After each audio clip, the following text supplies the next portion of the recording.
Uber is encouraging its users to tip drivers for exceptional service. And while the drivers are happy to hear it, they're also wondering why Uber doesn't just cut back its take of up to a quarter of each fare.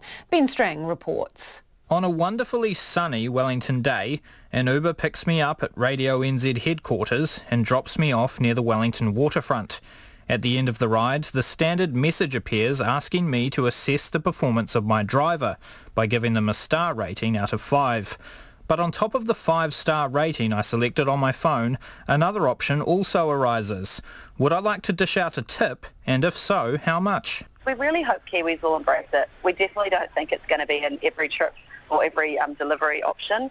This is really the cherry on the top. If a driver or delivery partner's gone above and beyond, then we really hope Kiwis will get behind it and tip the driver or delivery partner. That was Nikki Preston of Uber, explaining that there's no expectation to tip, but not quite explaining what above and beyond might mean in the fairly simple task of taking you from A to B. While drivers seem pleased that they might earn an extra $1 here and there, they're also asking why Uber doesn't just lower its cut and pay them more. The Prime Minister, Jacinda Ardern, says tipping isn't part of the New Zealand culture.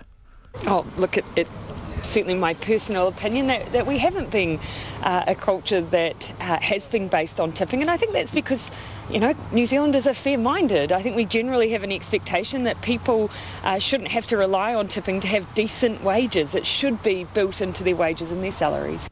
Nikki Preston says it isn't a way of increasing drivers' pay, but some riders were asking how they could reward good service. Drivers have been asking for this, and riders have been asking for a way of saying thanks to drivers who go above and beyond. So tipping really is about thanking partners, not about complimenting earnings, but just like any other service industry, it's a nice cherry on top for doing a good job. But people on the streets of Wellington today were mostly sceptical the idea will take off. We already pay enough for Ubers.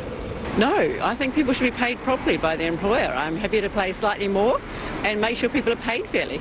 I've had some bad Uber experiences, so maybe tipping would encourage a better service, I don't know, but I don't think I would subscribe to the tipping. The app gives riders the option of automatically tipping $1, $2, $5 or $50, or you can input an amount that you'd like to give to the driver.